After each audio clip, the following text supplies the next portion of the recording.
We're going to do things a little different. Things a little differently today, since our speaker is via Zoom. He's going to do his presentation while we eat lunch, and then we'll have our business minute or meeting at the end. So, John, would you say grace?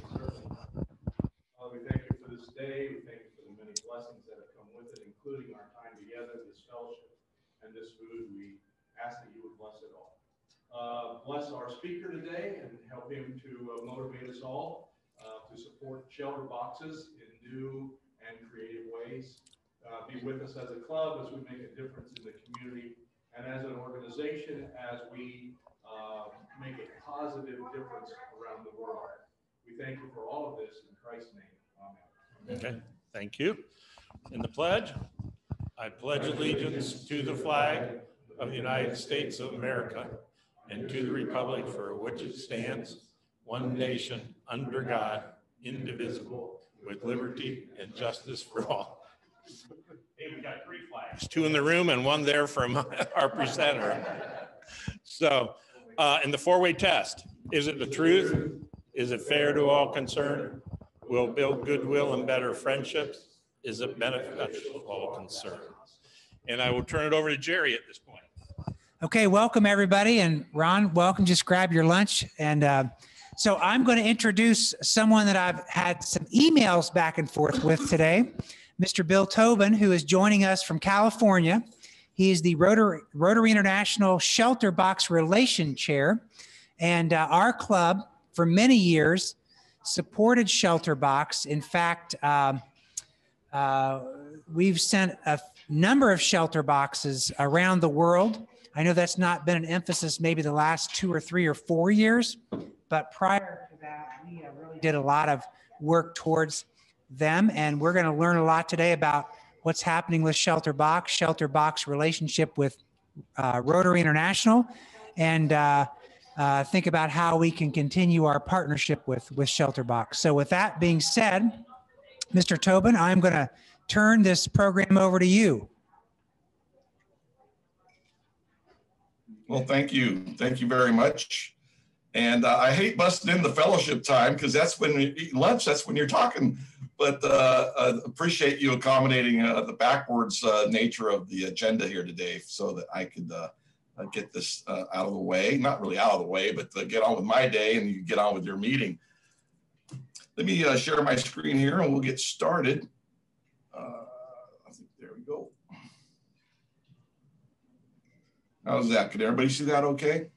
Yes. Okay, great. Well, Shelterbox started as a club project in the year 2000. The Rotary Club of Helston Lizard, which in Cornwall, England, they had an idea.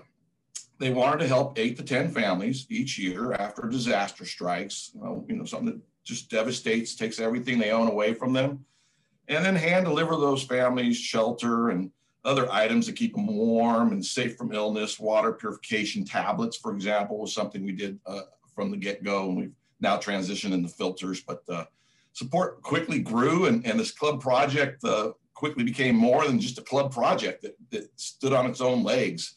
And Shelterbox Trust was formed, which is the international headquarters for Shelterbox there in Cornwall, England. So at first, they wanted just to help those 8 to 10 families, but other clubs started learning about Shelterbox from their communications with other clubs and visiting other clubs, and it spread throughout their district, actually spread beyond their district. And so when the opportunity arose to deploy, they were able to help 143 families.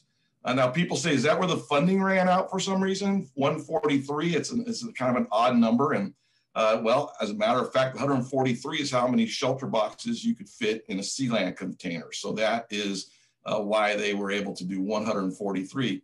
They actually had more funding available from folks that wanted to support the project. And so another 100 families were helped in Pakistan shortly after they helped 143 in India. And Shelterbox really hasn't stopped since. But we sure have grown, and we've evolved and expanded around the world. We now have 96 different aid items that we could supply. Some like water filters and mosquito nets and blankets. Those help keep you safe from illnesses. And And then other items like tents and tools, ropes and fasteners, those have so many purposes that families could use them for, that it really helps not only rebuild or repair homes, but also restart the livelihood of the family. And then, like I said, we want to learn and evolve. We want to grow our capacity. We want to increase our impact. And for those reasons, we really have great relationships with the families that we serve. We just don't dump it off the back of a truck. If we use an implementing partner outside of our own agency, which we've had to do since Corona started, we make sure that they're delivering the aid in the same exact fashion we would. And a lot of that is because we started as a Rotary Club project. So we have those values instilled in us since day one.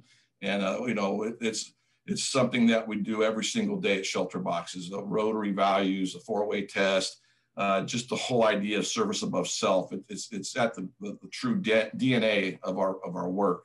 And now we've learned the several different tent options need to be available. So we have several different tents that we could deploy. We've also learned that tents aren't always the desired item.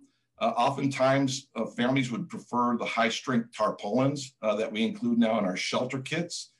Shelter kits have 2 large 25-foot by 25-foot tarpaulins, really heavy-duty materials with all the strengthening points and everything, so they won't tear away. They have great repurposing values as opposed to a tent, which really you could only really use as a tent, or you'd have to, you know, tear it apart to use it for something else. Tarps can be used for a lot of different things. They provide a more resistant barrier than the natural materials that families often will have to use in the immediate aftermath of storms. So they're really, and obviously they're a lot cheaper than tents. So we're really making the impact the families need and being able to do it less expensively. We also reassess every aid item. I mentioned we had water purification tablets, and now we do filters. Well, we just recently changed the supplier for our filters, and it wasn't that the old filter was bad. It just was a matter of capacity. We wanted to be able to ensure that families don't run out of safe water anytime soon. So our old filter, which you may have seen and probably still will see in displays on the left there, that has a relatively small capacity of 300 to 500 gallons, whereas the new one that we're using there on the right, which, by the way, was designed by a Rotarian in the UK, Griffade, and that has over 52,000 gallon capacity. So it's really a much larger impact of safe water drinking that these families will be able to have for the following months, several months. We also understand the needs to reduce problem plastics in the world. And, you know, when you're delivering 96 different possible aid items, that's a lot of packaging. So we have already made strides. Our boxes are made with the highest amount of recycled plastic that they can to still maintain the weight and durability that they need. And some aid items we've removed plastics from. Others, though, because we've seen in the field that families use those containers, it's not a problem plastic if you have a use for it. It's an item. So those are some of the considerations we have to make around the world. You know, we as a society in North America, we just toss the Ziploc bags after one use. Well, there's families in parts of the world that would save that bag and potentially use it for years to come. So it is something that we are really paying attention to. We want to lower our footprints, but at the same time, we don't want to do a disservice to those we serve in the needs of less plastic. And we love our volunteers. Oh boy, I started volunteering for Shelterbox in 2010 and literally changed my whole Rotary story. I've always been an active Rotarian since I joined in 2004, but Shelterbox really became my passion. And we could really use more Shelterbox volunteers all over the country. And obviously Ohio's no exception to that. It'd be great to recruit volunteers to either just be a club champion, and that keeps your club up to date with our operations, or ambassador, and that's where you get to go out and share our story with other clubs and, you know, put the tent up at the district conference and stuff like that. It's really a rewarding experience. As I said, Rotary's in the DNA of everything we do at Shelterbox, and that's not just because it was started by a club or a lot of different clubs now, or 6,000 around the world annually will support us, but it's really goes right up to the top. When you get Jennifer Jones there on the right with a costume on to support Shelterbox, or John Hugo's statement that says, we have a vitally important part to play in the response to COVID-19. I mean, those are some pretty high-ranking Rotarians right there, and we got to live up to those comments and that support. And I think we do a good job of it. We approached the pandemic initially in shock, like everybody else, but real quickly we realized that it's just another layer. It's just another obstacle in our way between the families we need to reach and ourselves, and we had to find a way to do that, to work through that. We've always wanted to keep one family under one roof. That's just the nature of our value system at Shelterbox. We never considered that improving social distancing, but if you were all in a containment center because of a disaster right now, close proximity, no family space, and figure all your families are there too, to each one to have a tent, that's exactly what social distancing would do, whether it's inside an area or outdoors. We added protection, soap and wash basins. We'd never done soap before, and it was an item that we really quickly was able to procure. It's available around the world, so we can get it local. We always try and source things local when we can. And it's not just the coronavirus that soap will help us with. It's all kinds of healthy habits and warding off a lot of different illnesses. So it's something that we're going to keep in our aid package from here on out. We have a lot of aid that's not shelter, 96 different items, and some of those is our cook set. And we saw families sharing cook sets, even though they may have had individual living spaces that weren't damaged or not damaged enough to require our shelter needs. But we were giving out items like cook sets as well, just to help get people isolated. But more than anything else, we couldn't go anywhere. Our response team members, who are highly qualified in disaster relief, were grounded to the countries which they were in, the US or the UK or several other countries around the world where we have response teams. So we really had to rely on partners. And this is really where not only being started by a Rotary Club, but having an official partnership between Shelterbox and Rotary International, which began in 2012, really opened up a great network on both ends. A way for Rotarians to reach us when they're in need somewhere in the world where they aren't getting a whole lot of help, and a way for us to also work with more Rotarians on the ground around the world because of those connections that are made through Rotary. So with partners like Rotary and partners like Habitat for Humanity, we have a global partnership with them as well. So these just make good sense to use these trusted partners on the ground. Of course, we did a lot of remote training and a lot of remote monitoring, and we ensured that the families we serve since the pandemic struck are the ones that we would have served had we gone ourselves, and in a manner of which we would have done that.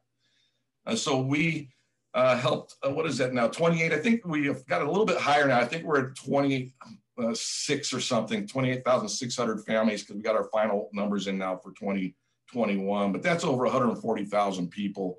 And since the start of the pandemic, we've reached now over 300,000 people. So we're an organization that certainly adapted quickly and continued doing what we do. And those numbers are a little lower than most years, but not considerably lower. So we haven't had a whole lot of reduction in our impact. And 2021 was a real special year. Maybe you saw this in the Rotarian. 2 million people we reached since we were founded in the year 2000. And the interesting number behind the number here is it took 15.5 years to reach the first million, and just 5.5 years to reach that second million. So that's quite a growth spurt or growth chart going up there. And then, as you can see, the displacement numbers, we have a big mission ahead.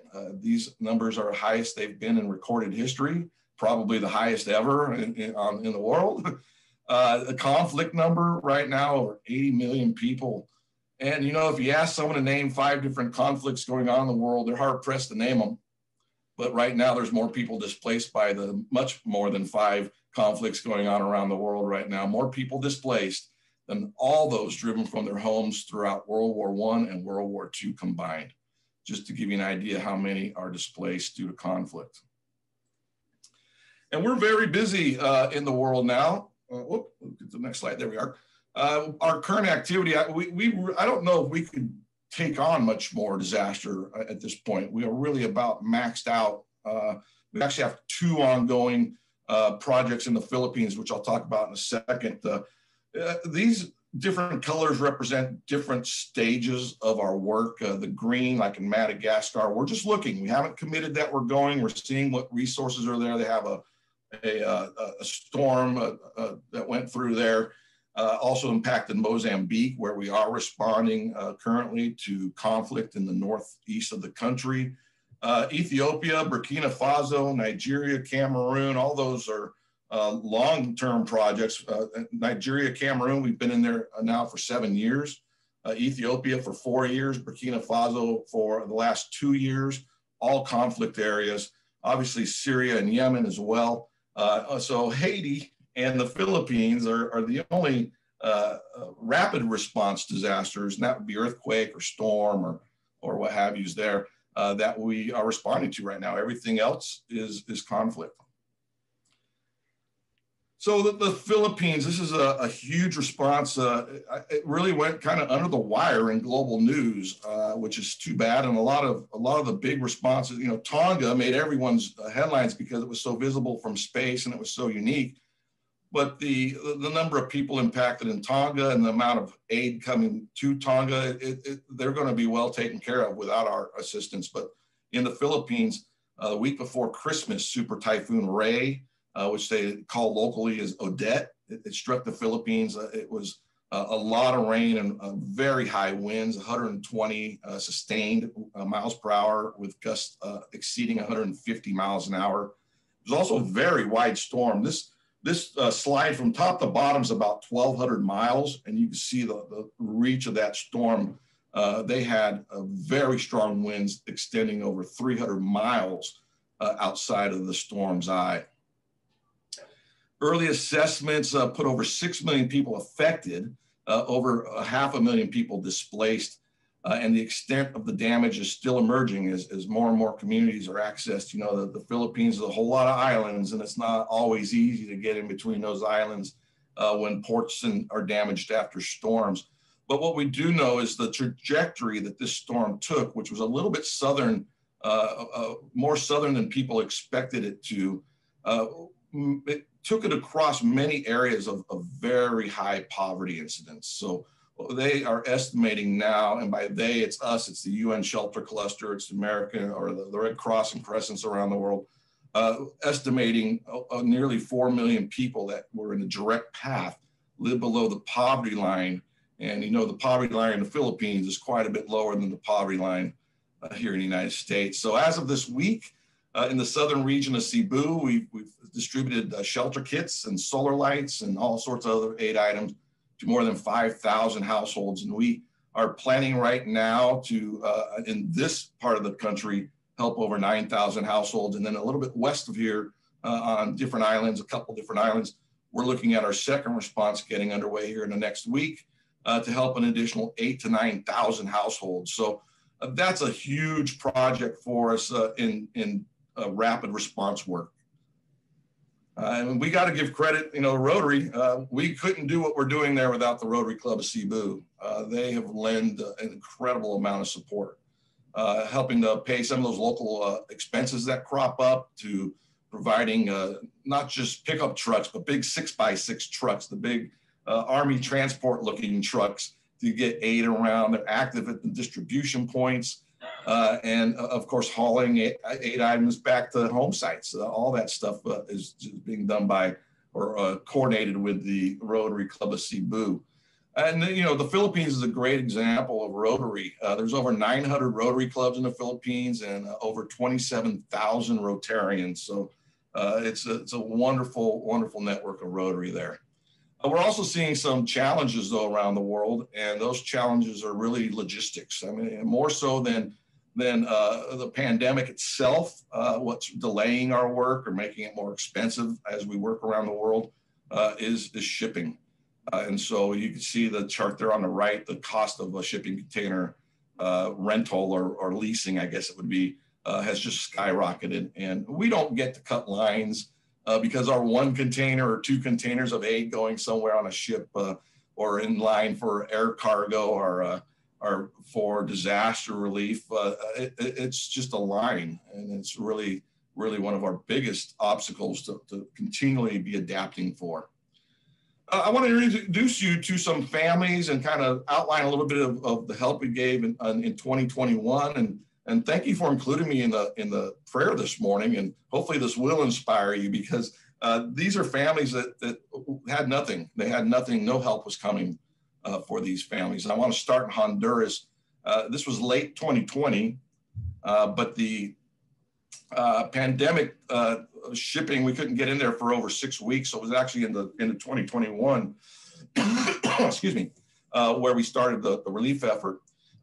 Two hurricanes struck in the matter of 3 weeks, right over the same area. I think the eyes were off by a landfall less than 200 miles. Flooding was the main damage mechanism. It wasn't the super high winds, but it was the amount of rainfall. And I want to introduce you to Roxana and her husband, Wilmer, and their two daughters, Gloria and Scarlett. And having lived in Honduras their whole lives, they've been through several intense storms, but Hurricanes Eta and Yoder were the worst that Roxana had ever experienced. She said, we were just able to get shelter for me and my family at the top of the roof. The water level never got that high before. Now, Shelterbox used to be one size fits all. We packed all of our gear in a box in the UK and we shipped it, and hopefully you got what you needed, depending on your family size. We had one box. We had one kind of aid item, one size fits most. Now we pre-position our aid all over the world, and it's palletized. So the distribution point, when Roxana and her family came up for aid at the distribution after being assessed that they needed it, they got just what they needed out of that aid package. It might have been different than what a family of, say, 6 or 8 people needed, or a single, or just a couple. And this has really improved the impact and the efficiency of our work around the world, while at the same time reducing all sorts of costs. So that's something that I think is a big evolutionary step in the Shelterbox history that really has taken place since the shelter kits came. So since about 2014, we've really seen a different way of delivering aid. From having one location in the world, having several warehouses that we can operate out of is wonderful. We do post-distribution monitoring, as you see here. That's going back to the families, having open dialogues, letting them know that you can tell us whatever you want, and we want the criticism. We want to know how to do stuff better. And these are some outstanding numbers we got in Honduras. Typically, we aim for at least 70% or higher, and a lot of that is accomplished by having a good assessment. So when you know what families need, you can deliver what families need, and that's why they will likely have real high confidence levels. Haiti's another location in August 14th, as a matter of fact, early in the morning, 8:30 a.m., it was a 7.2 magnitude earthquake which was stronger than the 2010 quake. It happened in a much more rural area of the country. Still over 2,200 people killed and more than 15,000 injured, and well over 100,000 buildings either damaged or destroyed. And that was a really compound disaster, because on August 16th, 15 inches of rain fell after Tropical Storm Grace went over the same area. So you got aftershocks happening, and at the same time you have 15 inches of rain in about a 36-hour period. And then you have heightened security risks with President Moise being assassinated in July.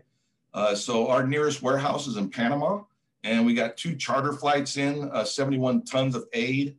That we were able to help 2,000 families. We were able to send our own response team members. The gentleman there in the orange used to live in the Seattle area, where he was the president of his Rotary Club. Now he lives down in Panama. He's retired down there, and he helps us a lot.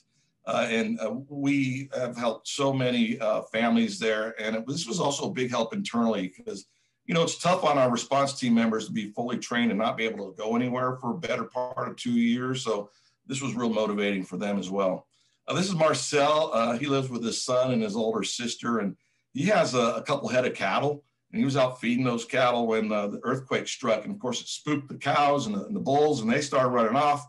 He started chasing after them and then quickly realized, what about my family? Made the 180. I can just imagine it was probably in hindsight kind of comical for him, but everyone was safe except his house was quite severely damaged. Now, what you see in the foreground there is what he was living in out of the rubble that they just constructed a shelter there, especially with the storm coming in. They had to be quick.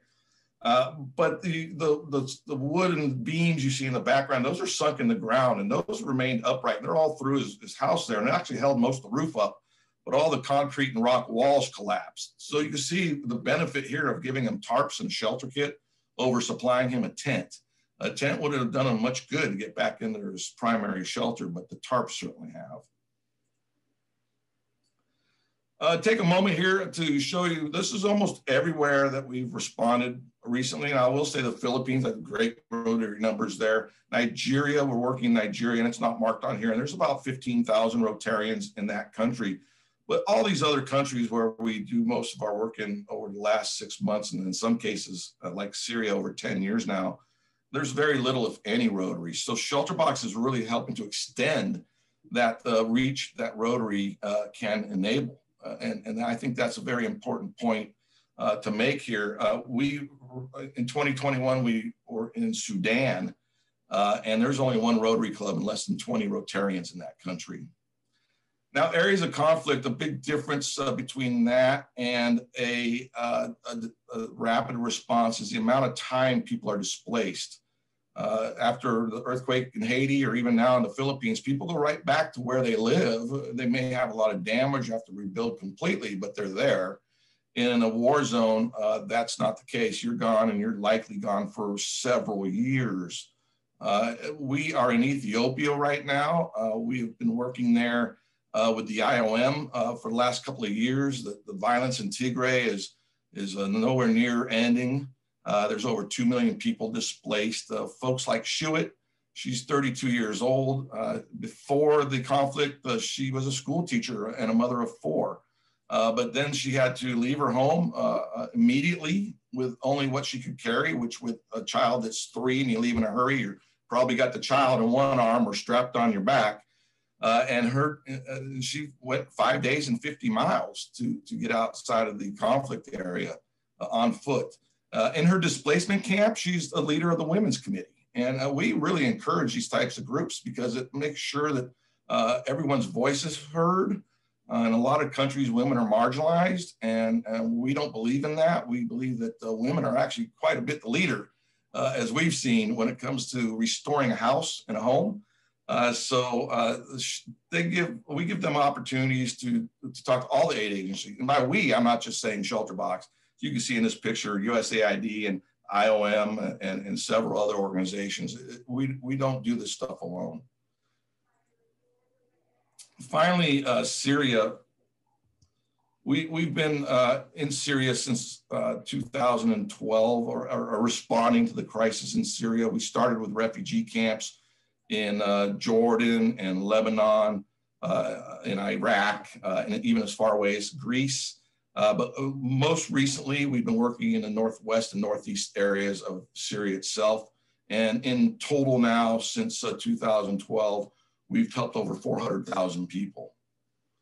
There's no Rotary in Syria. So the real heroes, and if there were Rotary in Syria, these would be Rotarians right here. They're Syrian relief workers. Oftentimes they're displaced themselves. They are hired by our partners, Relief Aid, or the Bahar organization to work, help our efforts in those parts of the country. And our relief package there is quite a bit different than you see elsewhere. We include things like carpets and mattresses. The weather in Syria this time of year, it's not Ohio cold, because I've been to Ohio in the wintertime, and it could get pretty darn cold, but it's cold enough to where children and elderly are freezing to death. So, you know, what difference does the thermometer make? If it's cold enough to kill a child, it's too cold. So carpets and mattresses and winterized gear, insulated tents, coats, boots, and clothing for children and adults. 18th of January, there was heavy snowfall, over a foot of snow, and it did damage some of the tents and tarps. So we also like to let folks know that they aren't exempt from disaster when you're in a refugee camp. You can still get flooding and any sort of a disaster like that. And you could be uprooted because the lines of war cross move and you're uprooted again. So these are very delicate and dangerous situations. I want you to meet Abu because he's got such a beautiful family. 2 years ago, life was normal. I mean, as normal as it would get in a war zone, but still he'd never been displaced. That all changed when his community was shelled. He lost his lower legs. He lost his right hand. He doesn't speak of his wife, so we couldn't verify if she was alive or dead. His biggest concern, though, when we met with him in August, when this picture was taken, was simply surviving the winter. Because except for the little sandals you see there in the doorway and a few blankets that might have been around, that's all they had. And I'm lucky, or happy, I should say, and lucky to be able to be happy to say that we've reached him now with our support aid in the wintertime, and he's got new blankets and carpets and coverings for his shelter, and his children now are well insulated, even with boots, so they get them muddy and be kids again and not have to worry about getting cold, getting sick, and dying. They have enough on their plate to take some basic needs like shelter and warmth. That's very comforting to people like Abu.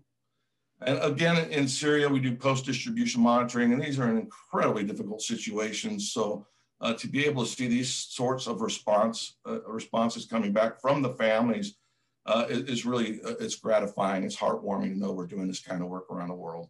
And we are Charity Navigator ranked just like the Rotary Foundation, and we maintain that 4-star rating now for several years. We've been nominated for the Nobel Peace Prize for our work in Syria. And last but not least, you know, the District 6600 has their own Shelterbox page. I don't know how many people in the meeting know that, and I hope I got my district right because I don't live in the area, but I think I got it right.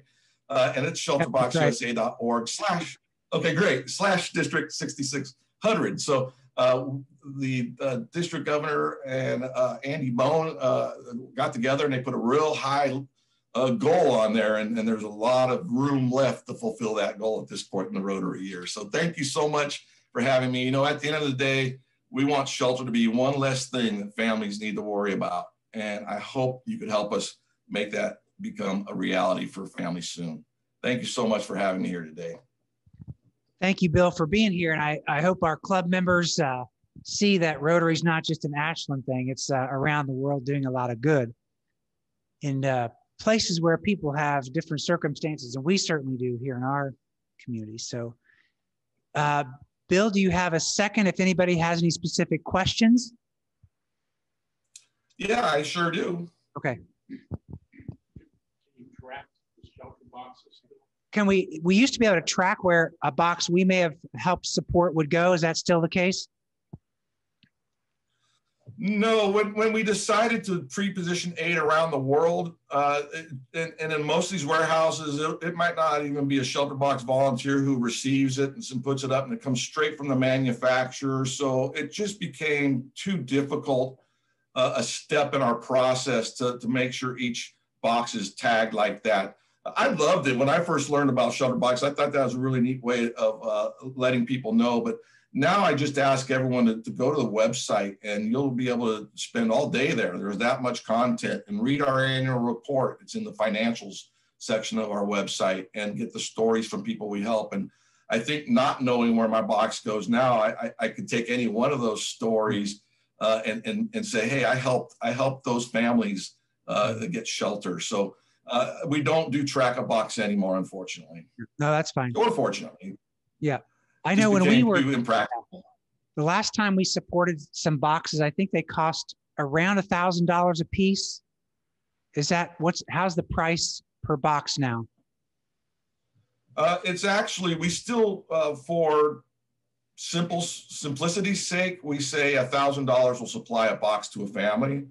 And that's because we haven't seen a case very, very rarely. And in fact, not since the time I've been on staff at Shelterbox has it ever cost more than $1,000 per family. In fact, not since we started doing shelter kits and shelter boxes has it been that much. It really depends on where we're working. It's going to be more expensive to work in Haiti because we had to hire security. We had to hire a lot of additional help there to get that done, as opposed to some other areas where we pretty much have a much easier time working. In Syria last winter, our cost per family, which we really don't calculate till the very end, was under $400. So to be able to help a family in a place as dangerous and in need of help as Syria, $1,000 then was helping 2.5 families. With the coats and the blankets and the tarps and all the stuff you saw Abu and his kids get. So it really varies. Haiti was around 300, I think. We aren't quite done with that one yet. It was around 300 for Honduras. And a lot of times in the Philippines, because we have our own operations center and warehouse on the island of Cebu, that's going to be very inexpensive per family. And we need to still reach, I think our goal still is somewhere in 9,000 to 12,000 more families that we need to help in the Philippines right now. So it's all over the place, but $1,000, what $1,000 does is make your club a hero club. That's what we've kind of replaced the Track-a-Box with. And 3,000s is a silver and 5,000s is a gold. And those are just, kind of like Paul Harris buttons. It's just a way of us saying thank you and maintaining that over years. You start earning banners and the crystal and all that kind of stuff for your club as well. And I hope that as a way of saying thanks in a way of promoting, because I know Track-a-Box was great. You throw it out to the press and I absolutely loved that kind of story. Well, being a hero club with some outlines of our work we send that out as a press release to your club as well. So that's a great way to get that club press that Track-a-Box tended to do for you. Awesome, thank you. Any other questions for Bill? Well, you've given us a lot to think about. Thank you, sir. And I'm sure we'll have more discussions about Shelterbox going forward. I'm going to hand the mic over to our club president, Ted. Hey, Bill, we do Brag for Bucks at lunchtime, and we've been raising money for our Strive Scholarship program here the last year or so. It's kind of the president's discretionary fund. And when Jerry put this on the program, I said, we funded the Strive Scholarships for the year. That I want to switch to to shelter boxes and see if we can buy at least one here in the coming years. So thank you so much for joining us, and you're welcome to stick around if you like for our business meeting. Hey, if you're going to do your brag bucks, I'd love to. I'll come every week and watch it. Okay. Appreciate that. Appreciate it very much. Okay. We'll kind of switch gears here since we're in reverse and do our business meeting. Got some guests today. Well, kind of guests. Rod Cheney is the superintendent of the Career Center, and he's been with us before various times over the years, but I'm trying to recruit him to join the club officially. We got Beth Connors here. She's one of the corporate members from Kingston. And she tells us that Amy Noel is well on the mend and hopefully will be back with us soon. And Steve, would you like to invite or introduce Justin again? This is Pastor Justin Belden, pastor of First Presbyterian Church. This is the second time he came. Okay, well, keep after him. So welcome, Justin. We must have not scared you off too much at the Historical Society. So we got anybody else? I think that's it. Well, why don't we switch to Brag for Bucks real quick. Dennis, I'll turn it over to you. Ignore what's on the front. We'll be sending it towards Shelterbox. All righty.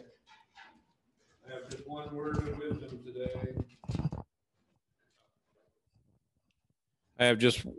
wisdom today. Never make a permanent decision based on a temporary emotion. Thank you. All righty. Dig deep, dig often. I'll start it off first and put in my donation. February 12th, Colleen and I will be married 1 year, and it's been a great year, and looking forward to many more. Love you.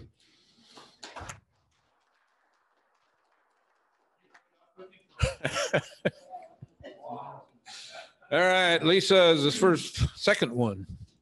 Yesterday was my birthday. Ah, And it was a decade changing birthday. So I'm gonna put $60 in your. whoa, thank you. Well, that deserves a happy birthday to you. Happy birthday to you. Happy birthday, dear Lisa. Happy birthday to you. And thanks for the $60. All right. We got Chuck. Just because. Thank you, Chuck. Anybody else? Go. Mitch. I'll jump in just for Shelterbox. All righty. Very good. Thank you. My son, Chris Yoder, has just been named one of the top 50 golf coaches. Whoa. In U.S. kids golf in the world. It covers, can't remember exactly how many different countries, but it's worldwide, and Wow. he's really done well with that. Wow, He's fantastic. Over 80 kids in his golf program. Where's he at now? Syrian Country Club, Columbus. Oh, man. That's great. Sure golfed into a career. Yeah, that's great. What we all dreamed to be. John Becker. Oh, John. Shelterbox, and on Monday, the 7th, will be our 52nd anniversary. All right. You got us back a couple of years. Thank you.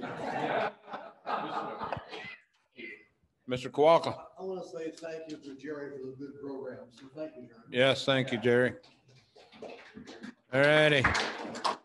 Anybody else going once, going twice?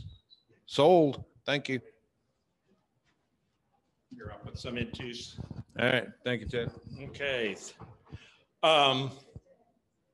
Lisa, do we have a final nut total? We do.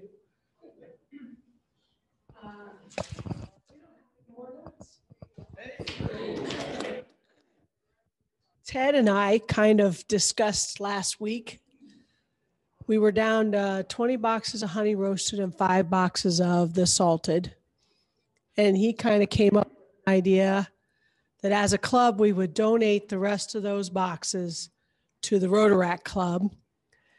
They had a great idea to redecorate them for Valentine's Day and sell them as a fundraiser for their club. And we kind of hoped that you all would approve of that. And yeah, right. That's what we decided. If you don't like it.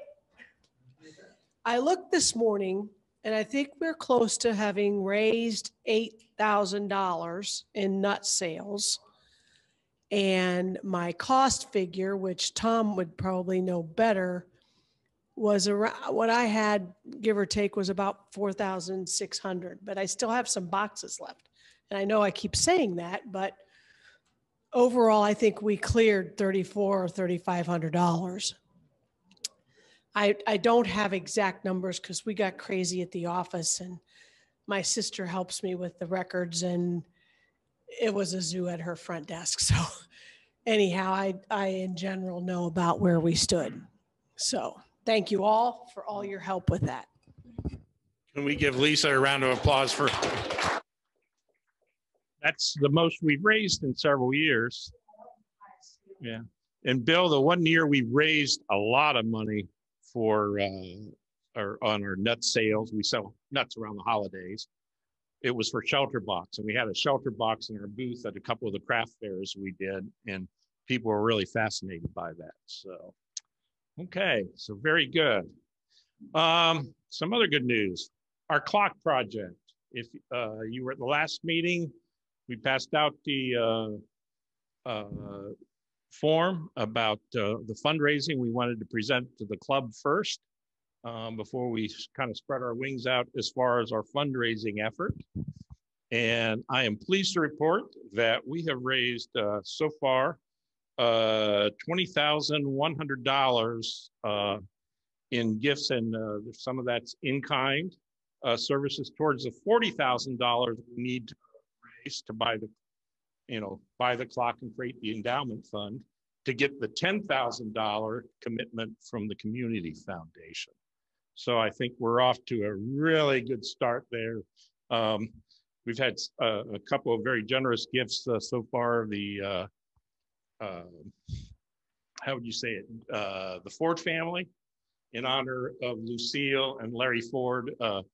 Larry was a past president of the club, gave us $5,000 so far. And then Bill Buckingham called me the other day and chipped in another 5,000. So we're well on our way to that. And thank you to all of you who have already contributed.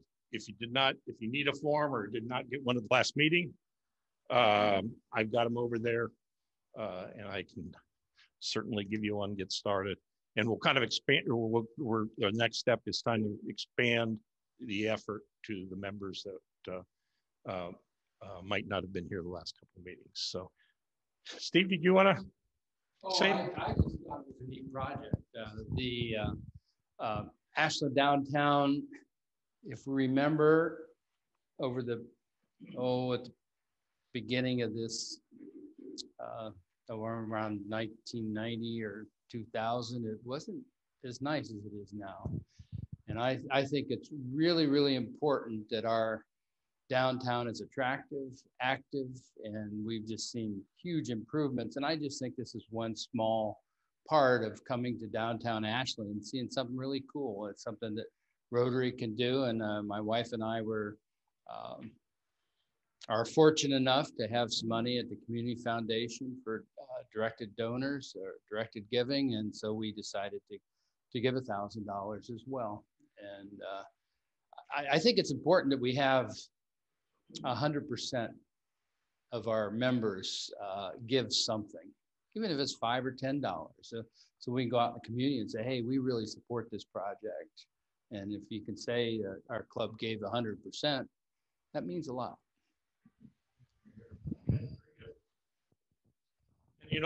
The one thing, if you remember the strategic planning process we went through a year and a half ago, when we talked about kind of the strengths and weaknesses of the club, one of the things was there's really no physical presence in the community that says Rotary. And so that's why we thought the clock project, it'll be right there on Main Street, right outside of Foundation Plaza, and have the Rotary symbol on it. We'll have the four-way test down the side of the one panel. That is our club's gift to the community on our 100th birthday. So if you got any questions, see me or other board members. The board's kind of taking on the fundraising effort itself, and we will go from there. Anyone else have any business for the good of the order? Just programs the next couple of weeks. Our meeting on the 15th, I've scheduled Jeff Russell. He's a business professor at AU. Since China's in the news so much, I asked him to come talk about the global impact of China on the economy. And so that's going to be his topic. I'm not exactly sure. He's calling it something a little different, but that's essentially the content. And then we have the Veterans Bus Project at Lincoln Hess in March, and also Sarah Kerr, the chair and she's the communications chair, I think, for the Humane Society. Okay, thanks, Jerry. I forgot one very important thing that Stacy just reminded me of. We've got some options here for logos for our 100th anniversary. Before you depart, I'll leave it over here on the table. Can you take a quick look at those and vote on which one you like? And you can have multiple. Pick your top two. No more than two. So, okay. So yeah, this is for our publicity and things that we will be celebrating over the next year or so. So with that,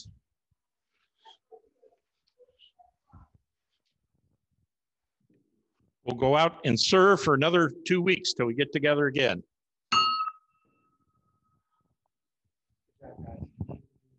Thanks, Bill. See ya. Where are we voting?